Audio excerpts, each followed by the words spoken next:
또 이르시되 하나님의 나라는 사람이 씨를 땅에 뿌린가 같으니. 아멘.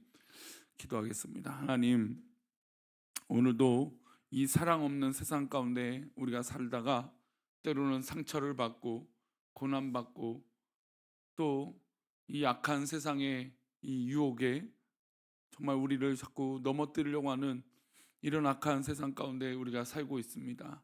그러나 하나님, 믿음의 백성들은 하나님께 속해 있는 줄 믿습니다.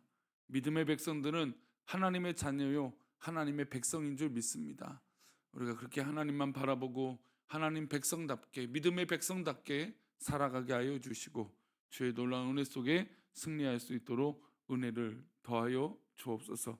우리 믿음의 백성들을 주께서 긍휼히 여겨 주셔서 오늘도 새벽에 기도할 때 하나님 영광 가운데 정말 그 기도의 제목 하나하나가 하나님의 은혜가 되게 하여 주옵소서. 이 시간 1,000번째로 드려진 예물들과 들을 기뻐 받아 주시고 또 범사에 감사하여 드려진 예물을 주님 기뻐 받아 주옵소서. 말씀 가운데 함께 하실 것을 믿사오며 거룩하신 예수 그리스도 이름으로 기도하옵나이다. 아멘. 국가라고 하는 것을 고민해 볼 때 국가가 맨 처음부터 국가는 있지 않았죠. 시족 사회, 시족 사회였고 또 가족 단위, 또 뭐 가족과 이 친인척 관계로 어떤 그런 부족과 불악이 형성이 되어 있었습니다. 그러다 이제 권력이라는 것이 이제 사람이 또 우두머리가 생기게 되고 또 그런 이 족장들이 연합이 돼서 국가가 되게 됩니다. 근데 이제 뭐 국가라고 하는 것이 사실 이제 국민의 행복을 이렇게 다 충족시켜 주는가? 그렇지 않죠. 사실 이제 국민이라고 하는 이 개념도 유럽의 이제 중세 시대가 지나가면서 어떤 그런 이 뭐 혁명이라든지 어떤 그런 이 산업화 이후에 정말 국민의 가치가 무엇인가, 그런 고민들을 하게 됐던 거죠. 그래서 사실 뭐 그렇게 국민이 또 주인 되는 뭐 국가가 되었다고 하더라도 국가가 정말 이 사람들의 어떤 그런 만족을 다 채워줄 수 있는 것인가? 그렇지 않은 것을 우리는 또 알 수 있습니다. 뭐 우리가 우리나라에도 이제 거대 양당, 뭐 요즘은 또 신당도 만들어지고 뭐 그렇다고 하지만 뭐 거대 양당이 주는 뭐 이 가치들이 있어요. 사실 우리나라는 뭐 이렇게 균형적인 참 나라인 것 같아요. 이쪽도 잡아보고 저쪽도 잡아보고 국가 권력을 그렇게도 합니다. 뭐 미국도 뭐 공화당이냐 민주당이냐 뭐 이렇게 있죠. 뭐 그런데 어쨌든 그런 이 가치와 색깔을 갖고 있던 어떤 정당이 국가 권력을 뭐 주도해서 잡는다고 해서 정말 우리에게 이 국가로서 주는 좋은 영향력, 정말 선하고 복된 결과들이 있는가? 그렇지 않죠. 세상이 주는 어떤 그런 이 것들, 또 세상 권력이나 어떤 세상 조직이나 세상 국가가 우리에게 주는 것은 분명히 한계가 있다라는 것입니다. 우리도 뭐 민주주의다, 자본주의다, 이것이 막 좋다. 사실 그렇게 우리 7, 80년대에 막 그렇게 생각했지만 지금 돌아보면 민주주의나 자본주의도 뭐 그렇게 우리를 완벽하게 채워줄 수 있는 것은 아니다. 그렇다고 뭐 제가 뭐 그것이 아니기 때문에 공산주의나 사회주의가 뭐 무조건 옳다, 또 이것은 아니죠. 그러니까 인간이 만들어낸 제도는 한계가 있다라는 것을 말씀을 드리는 겁니다. 우리는 국가라고 하는 조직에 몸을 담고 있지만 보다 큰 의미에서 믿음의 백성들은 누구의 백성입니까요? 하나님의 나라의 백성입니다. 하나님의 나라는 땅의 나라와 전혀 다른 것이죠. 하나님이 주인 되시고 말씀이 기준 되어 주십니다. 우리가 하나님의 나라의 백성인 된 것은 영광이고 행복한 일이죠. 주인이신 하나님께서 아들 예수 그리스도를 이 땅에 보내주시고 우리를 자녀 삼아 주셨기 때문입니다. 오늘 본문을 통해서 주님은 주님의 나라, 하나님의 나라를 비유로 말씀하세요. 누구도 하나님 나라를 경험해 본 적이 없기 때문에 비유로 말씀하셔야 우리가 알아들을 수 있는 것입니다. 우리 26절과 27절입니다. 우리 두 말씀 한번 읽어보겠습니다. 또 이르시되 같으니 그가 밤낮 자고 깨고 하는 중에 씨가 나서 자라되 어떻게 그리 되는지를 알지 못하느니라. 지금 씨 뿌리는 자의 비유를 하시면서 이 비유의 주제는 스스로 자라는 이 씨앗이라고 하는 주제입니다. 하나님의 나라는이라고 했으니까 하나님의 나라는 하면 이제 거창하고 뭔가 이 거대한 설명이 있을 것 같은데, 하나님의 나라는 사람이 씨를 땅에 뿌린 것 같다라는 겁니다. 그래서 그 씨를 뿌리는 것이 하나님의 나라와 같다라는 것이 27절에 이렇게 설명하고 있죠. 그가 밤낮 자고 깨고 하는 중에, 그러니까 평상시대로 삶을 살고 있는 거죠.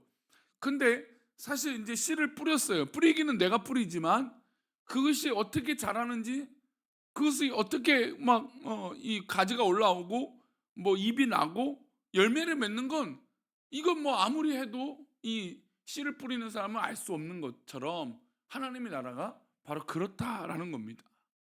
그럼 여기서 이제 두 가지 위치가 달라요. 하나는 씨를 뿌리는 사람이 있고, 또 그러면 씨를 뿌려서 그 씨가 자라게 하는 존재가 있다라는 것이죠. 그러면 뿌리는 존재는 누구일까요? 바로 우리죠. 우리 모두 다 하나님의 나라의 씨를 뿌리는 그런 존재입니다. 즉 하나님의 사역자요, 하나님의 동역자가 되는 거죠. 믿음의 백성들은 그런 가치와 어떤 그런 이 꿈을 가져야 되는 겁니다. 우리는 하나님의 나라의 씨를 뿌리는 자다.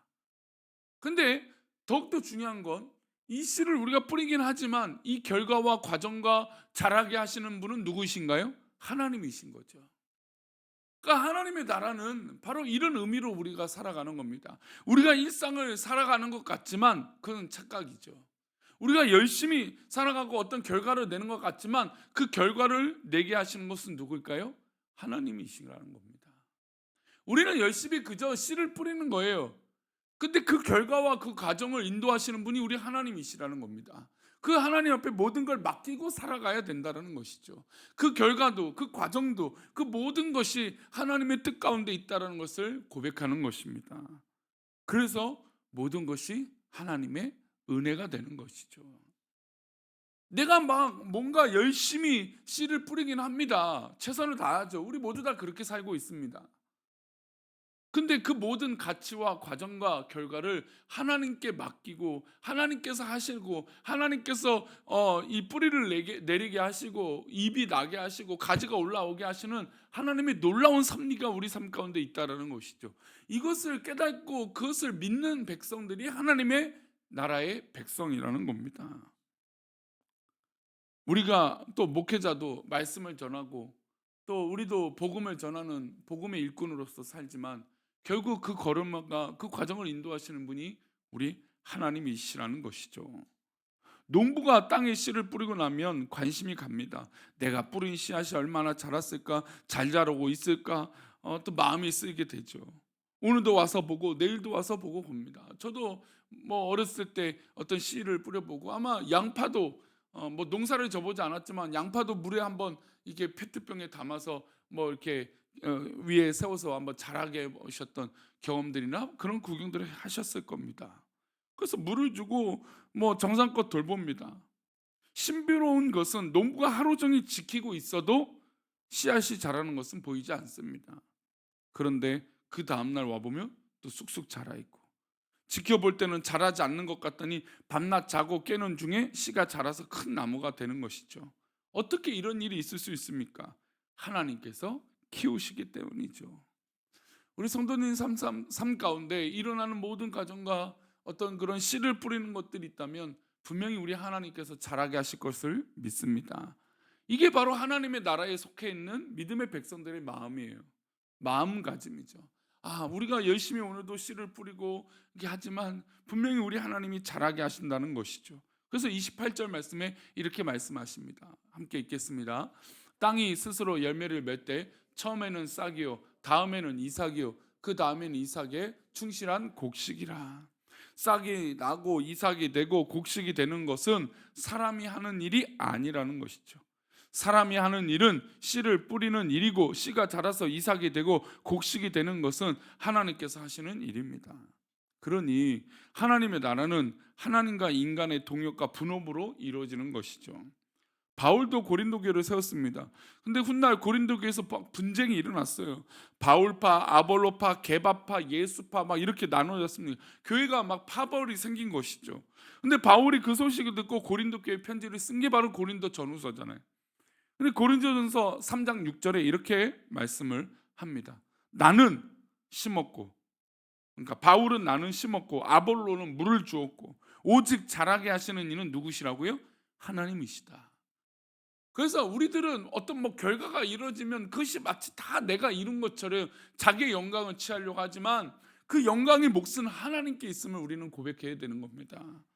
그래서 우리의 삶을 우리는 그냥 그저 오늘도 씨를 뿌리는 겁니다. 하나님께서 주신 나에게 역할과 사명이 있기 때문에 오늘도 우리는 씨를 뿌리는 즐거움을 가지고 살아가는 것이죠.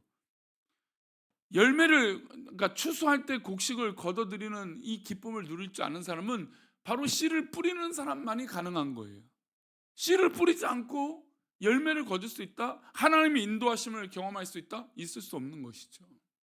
저는 행함이 없는 믿음에서 가장 중요한 것은 하나님의 말씀을 듣고 믿는다면 오늘도 나는 씨를 뿌리는 겁니다. 씨를 뿌려야 이게 자라는 과정.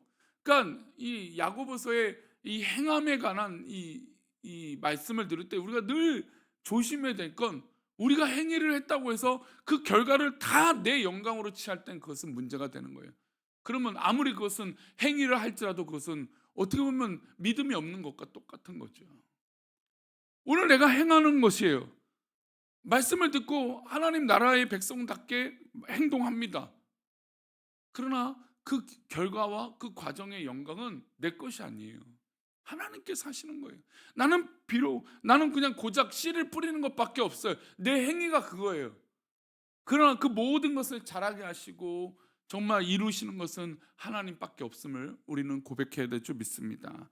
여러분, 이게 바로 하나님의 나라의 백성다운 거예요. 우리가 씨를 뿌려 놓으면 하나님이 분명 자라게 하실 겁니다. 아니, 반드시 자라게 하실 것입니다. 우리는 복음을 전한 후에 내가 전한 말씀이 언제 열매를 맺는지 관심을 가졌습니다.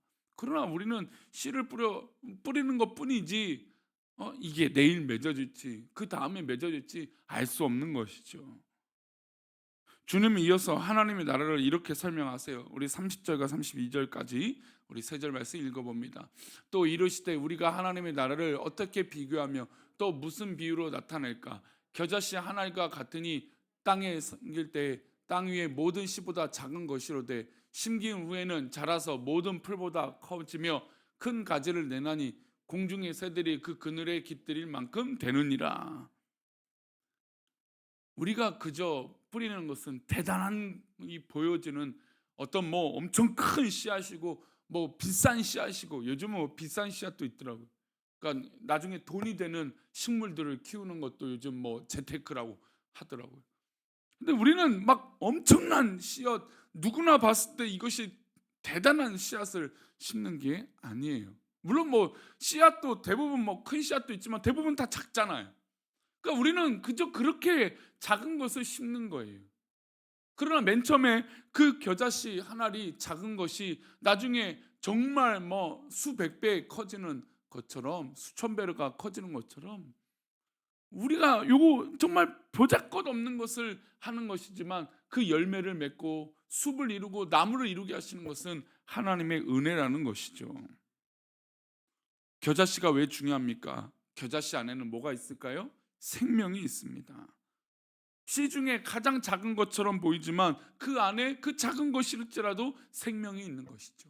우리가 하나님의 나라의 백성으로 살아가는 것은 우리 안에 생명이 있기 때문이에요.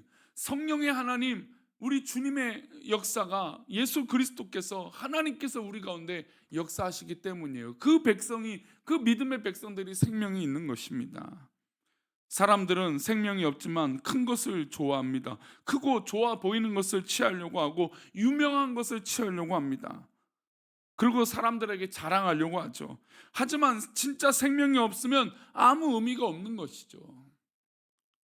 어린 아이들을 보면 우리는 미래를 봅니다. 왜요? 이 아이들이 아직은 작지만 결국 커서 세상들의 역할들을 하기 때문입니다.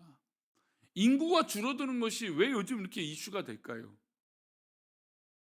사회에 아무리 뭐 정말 뭐 대단한 역할을 하는 사람들이 또 뭐 있는 것은 아니잖아요. 다 평범한 사람이 되는 거죠. 근데도 왜 인구가 소멸되고 적어지는 것이 왜 우리나라의 가장 큰 이슈가 될까요? 사람들이 이 땅에 태어나서 그만큼의 역할들을 각자가 하고 살아가기 때문이에요.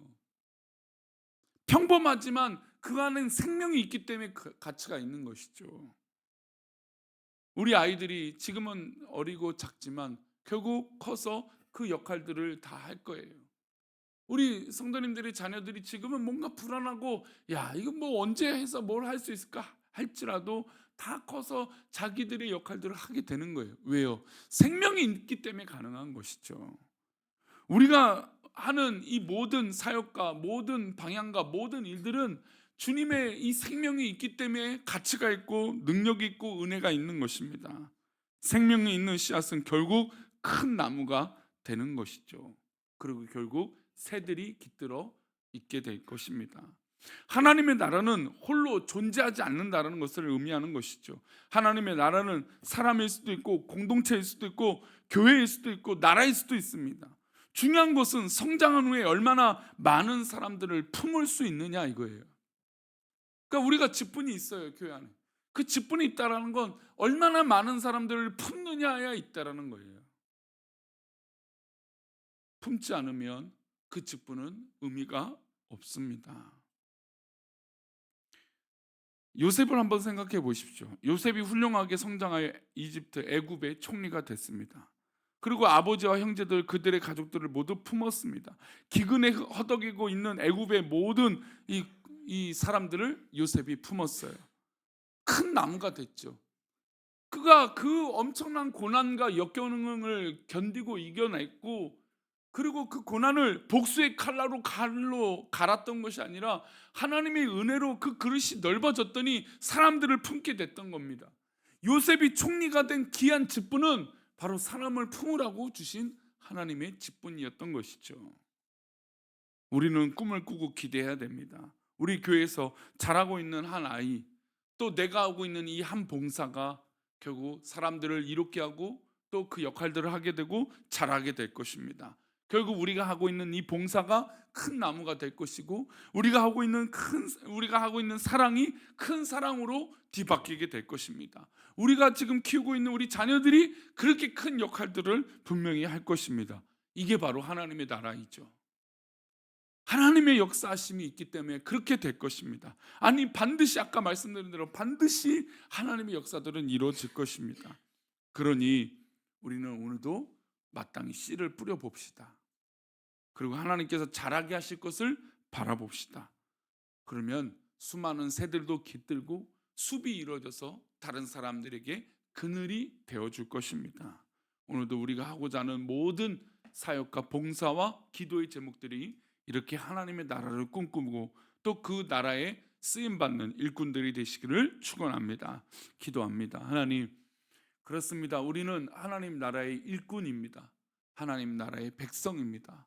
오늘도 기꺼이 하나님의 말씀을 선포하고 씨앗을 뿌리는, 그래서 그 씨앗을 자라게 하시는 하나님의 놀라운 은혜를 우리가 발견하게 하여 주옵소서. 우리 믿음의 백성들을 그렇게 인도하시고 붙잡아 주실 것을 믿사옵고 오늘도 복되고 거룩한 날이 되길 원하며 거룩하신 예수 그리스도 이름으로 기도 올려옵나이다. 아멘.